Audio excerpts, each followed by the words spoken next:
حضرت سلمان فارسی رضی اللہ تعالیٰ عنہ اور حضرت ابو دردہ کے درمیان بھائی چارہ تھا۔ مکے سے مدینے جب لوگ آئے تو حضور نے بھائی بھائی بنایا تھا۔ ان کے درمیان بھائی چارہ تھا تو ابھی پردے کی آیات نازل نہیں ہوئی تھیں تو لوگ ایک دوسرے کی طرف جاتے تھے۔ حضرت سلمان فارسی رضی اللہ تعالیٰ عنہ حضرت ابو دردہ رضی اللہ تعالیٰ عنہ کے گھر میں تشریف لے گئے تو دیکھا کہ ان کی بیوی بڑی غمگین بیٹھی ہیں۔ تو ہم نے فرمایا بہن کیا ہوا؟ تو کہنے لگی تمہارے بھائی کو دلچسپی کوئی نہیں رہی، ہر روز روزہ رکھ لیتا ہے اور ساری رات نفل پڑھتا ہے۔ حضرت سلمان فارسی کہنے لگے ٹھیک ہے کر لیتے ہیں بندوبست۔ نماز دین ہے کہ نہیں؟ دین ہے نا یہ چیزیں۔ لیکن حضرت سلمان فارسی جناب ابو دردہ سے کہنے لگے آج میں نے تیرے گھر میں رہنا رات کو، کیونکہ وہ تو ساری رات نماز پڑھتے تھے، نفل پڑھتے تھے۔ انہوں نے کہا ٹھیک ہے، ایک بستر لا کے بچھا دیا حضرت سلمان فارسی کے لیے۔ سلمان فارسی فرمانے لگے دوسرا بھی لا۔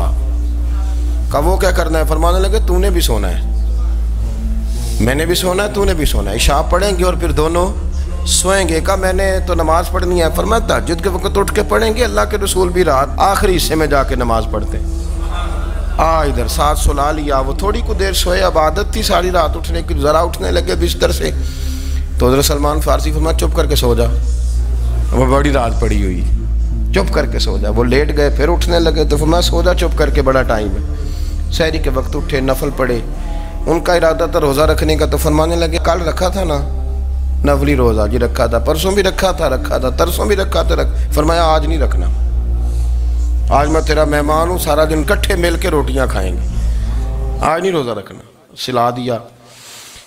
اب حضرت ابو دردہ رضی اللہ تعالیٰ عنہ کہہ تو کچھ نہ سکے، پر کہنے لگے سلمان تم پتہ تم کیا کر رہے ہو؟ نہ تم نے مجھے رات اٹھ کے زیادہ نفل پڑھنے دیے، سویرے روزہ نہیں رکھنے دیا۔ تو حضرت سلمان فارسی کہنے لگے کوئی لمبی بات تو نہیں نا، چلتے ہیں نا ابھی فجر میں مسجد نبی میں تو نبی پاک کو بتاتے ہیں۔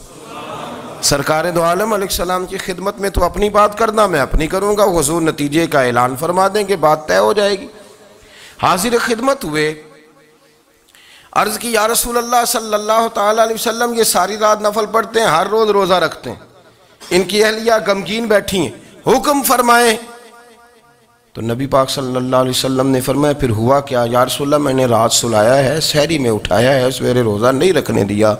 نبی پاک نے فرمایا سلمان فارسی نے ٹھیک کیا ہے، سلمان فارسی نے ٹھیک کیا۔ پھر حضور نے فرمایا، نبی کریم نے فرمایا ابو دردہ تیرے اوپر اگر اللہ کا حق ہے، اس کے رسول کا حق ہے، دین کا حق ہے، تو فرمایا تیری آنکھ کا بھی تیرے اوپر حق ہے، تیرے وجود کا بھی تیرے اوپر حق ہے۔ یہ حضور نے فرمایا تیرے بچوں کا بھی تیرے اوپر حق ہے، تیری بیوی کا بھی تیرے اوپر حق۔ اس حق کو بھی سمجھے، حقوق اللہ بھی ہیں، پر تیری آنکھ کا بھی تیرے اوپر کیا مانا کہ تیری آنکھ سونا چاہتی ہے تو اسے سلا بھی، تیرے وجود کا بھی تیرے اوپر حق ہے، تو تیرا وجود آرام کرنا چاہتا ہے تو اسے آرام بھی کرا۔ اور پھر وہاں نبی پاک صلی اللہ علیہ وسلم نے فرمایا میں تم سب، سننا یہ لفظ حدیث کے، حضور نے اسی موقع پر فرمایا میں تم سب سے زیادہ اپنے رب کو جانتا ہوں اور میں تم سب سے بڑھ کر اپنے رب سے ڈرتا ہوں۔ حضور فرمانے لگے میں روزہ بھی رکھتا ہوں، افطار بھی کرتا ہوں، یعنی کبھی رکھتا ہوں اور کبھی نہیں رکھتا۔ فرمایا میں نفل بھی پڑھتا ہوں اور اپنی بیویوں کو وقت بھی دیتا ہوں۔ سرکار مسجد میں بھی آتے تھے، نواسوں کے ساتھ کھیلا بھی کرتے تھے، ان کے ساتھ پیار بھی کرتے تھے۔ تو اتنے بڑے حقوق حضور نے بیان فرمائے عورتوں کے کہ تمہاری بیوی کا بھی تمہارے اوپر